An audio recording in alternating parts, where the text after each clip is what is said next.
विहार हमेशा बुद्ध का संयंत्र रहे, धम्म का संयंत्र रहे, संघ का संयंत्र रहे।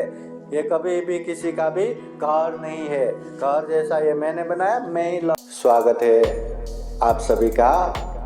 आप लोग देख रहे हैं बुद्धास टीचिंग चैनल और हम यहाँ महाकारुणिक तथागत बुद्ध और उनके शिक्षाओं के विषय में चर्चा करते हैं।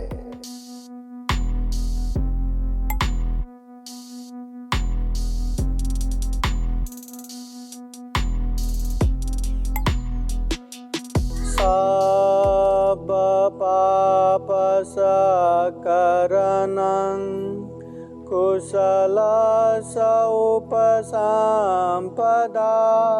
सचित परियोदपनं ये तं बुद्धान शासनं। महाकारुणिक तथागत बुद्ध धम्म संघ को त्रिवार वंदना। परम पूजनीय बोधिसत्व डॉक्टर बाबा साहब अम्बेडकर आज के विशेष कार्यक्रम में उपस्थित पूजनीय भिक्षु संघ हरदप बुद्ध विहार के उपासक उपासिकाएं, सुमन भाई उपासिका प्रमुख, संपूर्ण वाइवल परिवार, संपूर्ण प्रत्यक्ष अप्रत्यक्ष कार्यक्रम में उपस्थित उपासक उपासिकाएं। महाकारुणिक तथागत बुद्ध धम्म प्रचार प्रसार के क्रम में एक गांव में पहुंचते हैं। जब तथागत बुद्ध वो गांव में पहुंचते हैं तो बुद्ध आए, तो बुद्ध को दर्शन करने के लिए, बुद्ध को मिलने के लिए वहाँ ढेर सारे लोग वहाँ जमा होते हैं। कोई तो बुद्ध को देखना था, किसी को बुद्ध की दर्शन करना था, कोई बुद्ध की उपदेश सुनना था। अनेक उद्देश्य लेके वहाँ बुद्ध के पास पहुँचते हैं। देखते ही देखते वहाँ ढेर सारे लोग जमा होते हैं। तो जमा हुए लोगों में से ही कुछ लोग बुद्ध से पूछते हैं, भगवान हमने आपके विषय में सुने हैं, आप बुद्ध है, तथागत है, सम्यक संबुद्ध है, और हमने ये भी सुना है कि आपके उपदेश सुनने के बाद लोग दुख मुक्ति के लिए, सुख शांति के लिए आपके पीछे पीछे ही चल देते हैं, भिक्षु बनते हैं, भिक्षुनी बनते हैं। भगवान हमें भिक्षु भिक्षुनी नहीं बनना, हमें परिवार भी चाहिए, समाज भी चाहिए, घर गृहस्थ चाहिए। ऐसा उपदेश दीजिए कि घर गृहस्थ में रह के भी सुख शांति पूर्वक रह सके। उस समय तथागत बुद्ध ठीक है कहते हुए उसी प्रकार के उपदेश देते हैं। तो उपदेश देते देते तथागत बुद्ध उन्हीं लोगों से पूछते हैं, उपासक उपासिकाएं, इस गांव में दूसरों को दुख देने वाले, मारने वाले लोग हैं क्या? सब लोग कहते भगवान ऐसे लोग तो बहुत है। तो बुद्ध पूछते हैं, दूसरों को दुख देने वाले, मारने वाले ऐसे लोग आप लोगों को पसंद है क्या? सब लोग कहते हैं भगवान हमें पसंद नहीं। तथागत बुद्ध फिर पूछते हैं, अगर दुख देने वाले, मारने वाले पसंद नहीं है तो आप लोग ऐसे काम करते हैं क्या? तो सब लोग नीचे झुक के बैठते हैं। तथागत बुद्ध कहते हैं, अगर हिंसा करने वाले, मारने वाले पसंद नहीं है तो खुद भी हिंसा मत करो, हम करेंगे तो हमें भी कोई पसंद नहीं करेगा। अत्तानं उपमं कत्वा, अपने आप को उदाहरण के रूप में रखो, न हनय न खातय, किसी को भी दुख मत दो, कष्ट मत दो, किसी को भी हनन मत करो, घात मत करो। फिर तथागत बुद्ध उन लोगों से पूछते हैं कि इस गांव में चोरी करने वाला है क्या? हाँ बहुत है। व्यभिचार करने वाला है क्या? हाँ ऐसे लोग भी है। झूठ बोलने वाला है क्या? हाँ ऐसे भी है। दारू नशा पता सेवन करने वाला है क्या? हाँ ऐसे लोग भी है। फिर तथागत बुद्ध पूछते हैं कि ऐसे लोग पसंद है क्या? हमें पसंद है ऐसे लोग? नहीं। सब लोग कहते हैं भगवान ऐसे लोग पसंद नहीं। तो तथागत बुद्ध कहते हैं, चोरी करने वाला पसंद नहीं है तो खुद भी चोरी मत करो, व्यभिचार करने वाला पसंद नहीं है तो खुद भी व्यभिचार मत करो, झूठ बोलने वाला पसंद नहीं है तो खुद भी झूठ मत बोलो, नशा पता सेवन करने वाला पसंद नहीं है तो खुद भी नशा पता सेवन मत करो। तथागत बुद्ध कहते हैं, घर परिवार में रह के ये 5 सील भी अच्छे से पालन करेंगे तो सुख शांति के लिए आपको घर बार छोड़ के संन्यास बनने की जरूरत नहीं है। भिक्षु भिक्षुनी बनने की जरूरत नहीं है, घर परिवार में रह के भी सुख शांति पूर्वक रह पाएंगे। बस आप लोगों को ये 5 शील पालन करना है। हिंसा नहीं करना, चोरी नहीं करना, व्यभिचार नहीं करना, झूठ नहीं बोलना, नशा पता सेवन नहीं करना। और वो तो हम हमेशा पंचशील पालन करते ही रहते हैं, प्रार्थना करते ही रहते हैं। इसलिए हमेशा याद रखना, ये 5 शील अच्छे से अगर हम पालन करेंगे तो देखते हैं जीवन में सुख भी आया, शांति भी आया। अगर अच्छे से पालन नहीं करेंगे तो फिर देखते हैं जीवन में सुख भी नहीं, शांति भी नहीं। आप लोगों को सुख शांति पसंद है कि नहीं है? जीवन में सुख शांति है कि नहीं है? क्या चेहरा इतना प्रसन्न नहीं दिखता? अभी देखो थोड़ा स्माइल आया, चेहरा इतना प्रसन्न नहीं दिखता। अगर जीवन में सुख शांति रहता तो उसका चेहरा बहुत ही प्रफुल्लित रहता, बहुत ही सुख शांतमय रहता। तो अगर जीवन में ये 5 शील अच्छे से पालन करेंगे तो बुद्ध कहते हैं सुख भी आएगा, शांति भी आएगा, आनंद भी आएगा। आज हमारे अपने लोग ये शील को अच्छे से पालन नहीं करते, केवल बाबा साहब की विजय सो, ये भगवान बुद्ध की विजय सो करके बुद्ध और बाबा साहब को सामने रखते। पर बाबा साहब ने जो धम्म की दीक्षा दिया, जो मार्ग दिया, वहाँ चलते ही नहीं। तथागत बुद्ध की दीक्षा दिया, तथागत बुद्ध को हम समझते ही नहीं, तथागत बुद्ध के धम्म को हम समझते ही नहीं, तथागत बुद्ध के धम्म को हम पालन ही नहीं करते। बुद्ध ने इतना अच्छा धम्म का उपदेश दिया, जीवन जीने का मार्ग दिया, सभी समस्याओं का समाधान दिया, सभी दुखों का मुक्ति दिया। ऐसे धम्म को हम जानते ही नहीं, ऐसे धम्म को हम समझते ही नहीं, ऐसे धम्म को हम पालन ही नहीं करते। देखो ना कितना अभागा, इतना अच्छा धम्म मिला पर वो धम्म को हम समझते ही नहीं। बस सबको लगता है जीने के लिए हम संघर्ष कर रहे, ना कमा रहे, ना खा रहे, ना परिवार कर रहे, ना। अरे आप लोग समझते हो क्या? इतनी बातें तो छोटे से छोटे चींटियां भी करते हैं, छोटे से छोटे जीव जंतु पशु पंछियां भी करते हैं। वो लोग भी जीने के लिए संघर्ष करते, बारिश में भी खाना मिले उस तरह से संग्रह करके रखते। वो लोग भी अपना परिवार बनाते, बच्चा पैदा करके हो या अंधे से बच्चा पैदा करके हो। वो लोग भी मरने से भयभीत होता है, वो लोग भी जीवन जीते हैं। तो अगर हम लोग भी उतने में ही सीमित रहा, हम और पशु पंछी में क्या फर्क रह गया? तथागत बुद्ध कहते हैं कि जो मनुष्य पति लाभो, इतना दुर्लभ जीवन मिला है हमें। और बाबा साहब की पुण्य कि इतना दुर्लभ तथागत बुद्ध के दुर्लभ सद्धर्म हमें दिया है, ऐसे धम्म हमें दिया है, इतना दुर्लभ जीवन मिला है।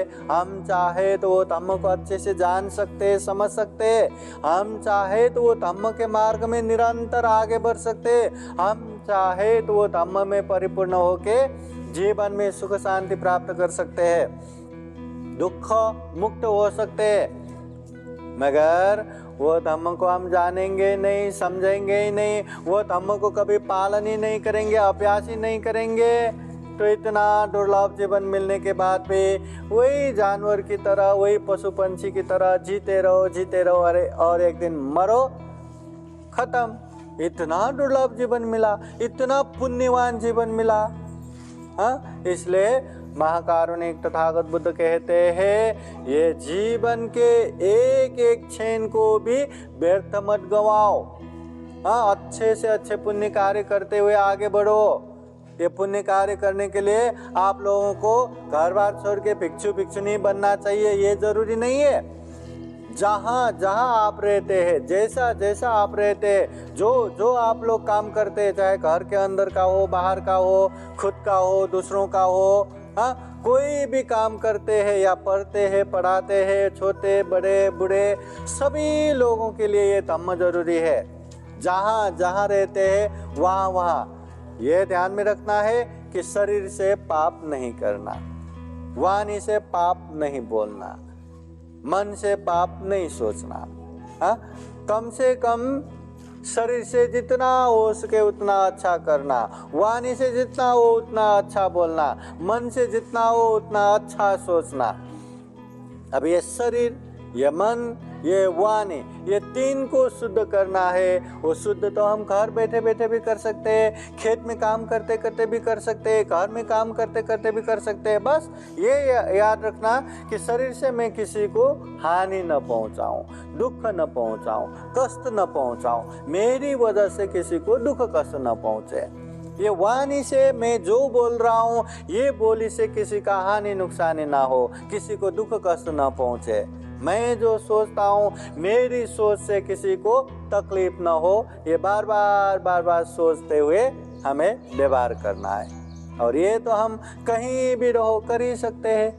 तो तथागत बुद्ध ने ऐसे धम्म के उपदेश दिया जो घर में रहने वाले हो, बाहर रहने वाले हो, घर में काम करने वाले हो, बाहर काम करने वाले हो, चाहे पढ़े लिखे विद्वान से विद्वान हो या खेतों में काम करने वाले हो, सामान्य लोग हो, कोई भी लोग हो, बुद्ध के उपदेश को सुन सकते हैं, बुद्ध के उपदेश को समझ सकते हैं और बुद्ध के उपदेशों को पालन भी कर सकते हैं। ऐसे तथागत बुद्ध के ये वाणी है, तथागत बुद्ध के धम्म है, तथागत बुद्ध के उपदेश है। और ऐसे धम्म के उपदेश हमें मिला है, फिर भी वो धम्म को हम नहीं समझेंगे, नहीं सुनेंगे, तो ये तो हमारा ही दुर्भाग्य हो गया।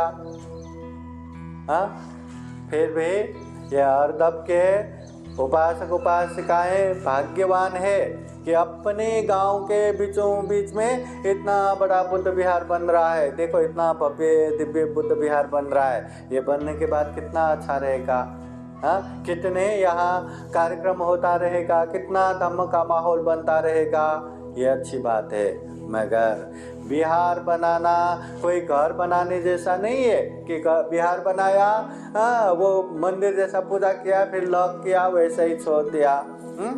जितना हो सके कोई ना कोई भंते जी यहाँ होना चाहिए, या कोई ना कोई भंते जी के निर्देशन में चलना चाहिए, ताकि हर कार्यक्रम में भंते जी हमें मिलता रहे, भंते जी का आशीर्वाद हमें प्राप्त होता रहे। अगर भंते नहीं रहा तो बिहार में ऐसे गतिविधियां चलना थोड़ा मुश्किल हो जाता है। बनते रहा तो बनते जी सुबह शाम आप लोगों को वंदना सिखाएंगे, धम्मदेशना सुनाएंगे, कुछ न कुछ होता रहेगा।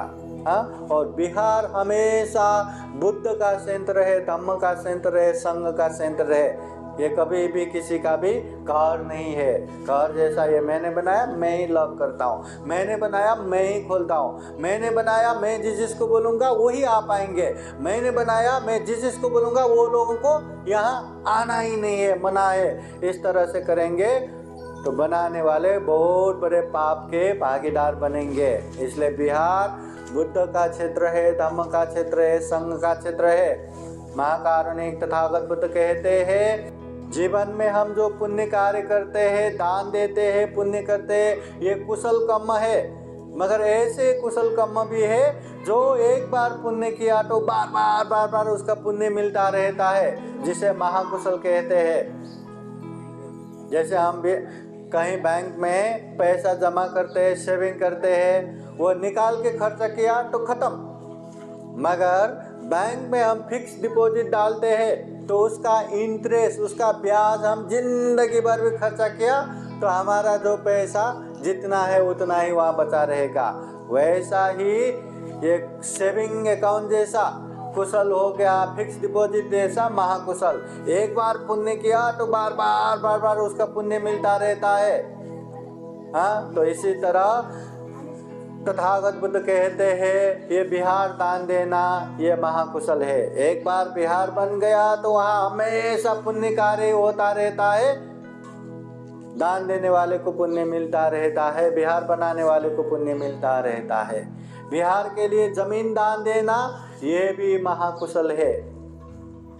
हाँ, बिहार के लिए बुद्ध मूर्ति दान देना ये भी महाकुशल है। ये इस तरह का अस्त परिष्कार चिबर दान देना ये भी महाकुशल है। कठिन चिबर दान देना या ये भी महाकुशल है। सार्वजनिक शौचालय बना के दान देना ये भी महाकुशल है। संघ दान देना ये भी महाकुशल है।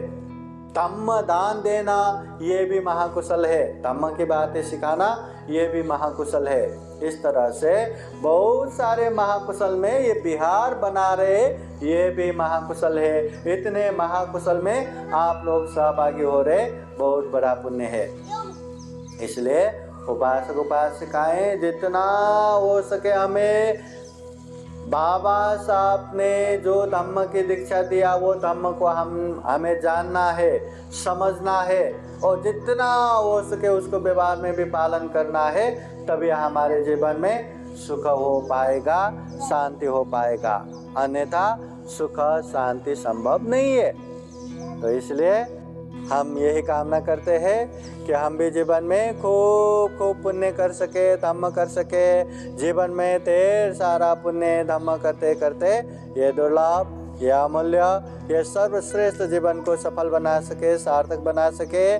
अंत में जन्म जरा व्याधि मरण से मुक्त निर्वाण तक प्राप्त कर सके, ऐसी कामना करते हुए ये छोटा सा धम्म देशना यहीं समापन करते हैं। सबका मंगल हो, सबका कल्याण हो। भवतु सब मंगलम्। साधु साधु साधु। बुद्धं नमामि, बुद्ध को नमन करता हूँ। धम्मं नमामि, धम्म को नमन करता हूँ। संघं नमामि, संघ को नमन करता हूँ।